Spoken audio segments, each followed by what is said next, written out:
दोस्तों नमस्कार। पंचशील गृह शिक्षा चैनल में आपका स्वागत है। भाइयों, आज आपसे हम एक ज्ञानी एवं गुणवान बुद्धिमान व्यक्ति अपने ही समाज से कैसे परास्त होता है, इस बारे में आपसे एक उदाहरण स्वरूप मैं आपको पूना पैक्ट की बात बता रहा हूँ। जिस समय बाबा साहब भीमराव अंबेडकर लंदन में गोलमेज सम्मेलन में अछूतों के हक और अधिकारों के लिए लड़ाई लड़ रहे थे, तब मनुवादियों सामंतवादियों के बहकावे में आकर कुछ हमारे दलित भाई उनके विरोध में हो गए थे और उनको कमज़ोर करने की कोशिश कर रहे थे।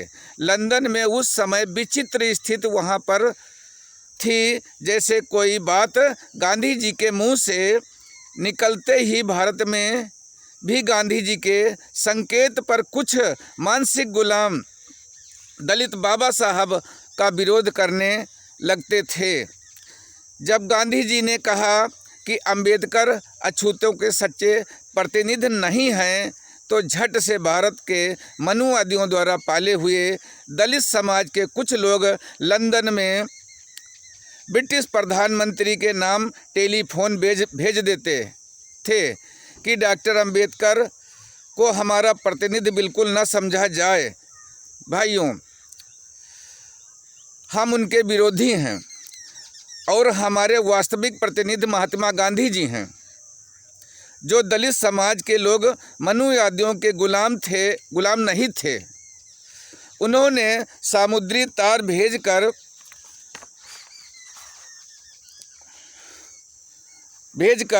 मान्यता दी कि उनके सच्चे प्रतिनिधि डॉक्टर बाबा साहब अंबेडकर ही हैं।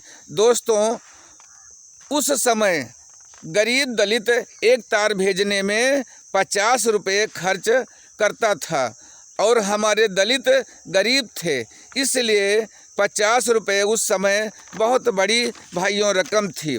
भाइयों, दलित भाइयों ने ये पैसा घरों में से आटा मांगकर और उसे बेचकर इकट्ठा किया था और भारत से समुद्री तार लंदन भेजे और ये स्पष्ट किया कि बाबा साहब भीमराव अंबेडकर ही हमारे सच्चे प्रतिनिधि हैं। और दिल्ली में स्वामी अछूतानंद व देवीदास जी ने दलितों की गलियों में घूम घूम कर भाइयों घरों से आटा दाल इकट्ठा किया। और जब बाबा साहब भीमराव अंबेडकर उस समय वहाँ पे बहस कर रहे थे, तब मनुवादियों के साथ साथ दलित समाज के कुछ लोग मनुवादियों संघियों के बहकावे में आकर अंबेडकर को कमज़ोर करने की कोशिश कर रहे थे, जबकि ये लड़ाई मनुवाद बनाम मानववाद और सामंतवाद की थी।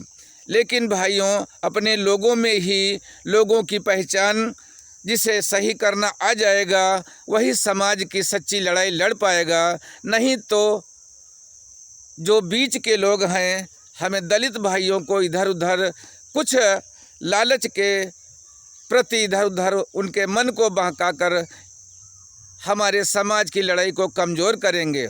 भाइयों, जब बाबा साहब जैसे गुणवान व्यक्ति उस समय इतना विरोध संघर्ष झेले, भाइयों आज हमारी आपकी क्या औकात है। इस समय अगर हमारी दलितों की लड़ाई कोई लड़ रहा है, देखिए इतनी अच्छी लड़ाई लड़ रहा था भाई चंद्रशेखर आज़ाद, लेकिन कुछ लोग बिक गए, कुछ लोग रास्ते से भटक गए भाइयों, और कुछ लोग निजी स्वार्थ के बस इधर उधर हो गए। हम समझते हैं स्वार्थ एक दूसरे का होता है, लेकिन अपने को सामने वाले से जिससे स्वार्थ होना है उसकी मानसिकता को समझते हुए अपने काम को निकालें, क्योंकि अपनी मानसिकता अपना दिमाग उसको कतई न दें, क्योंकि वो हमेशा आपकी कमजोरी का फ़ायदा उठाएगा।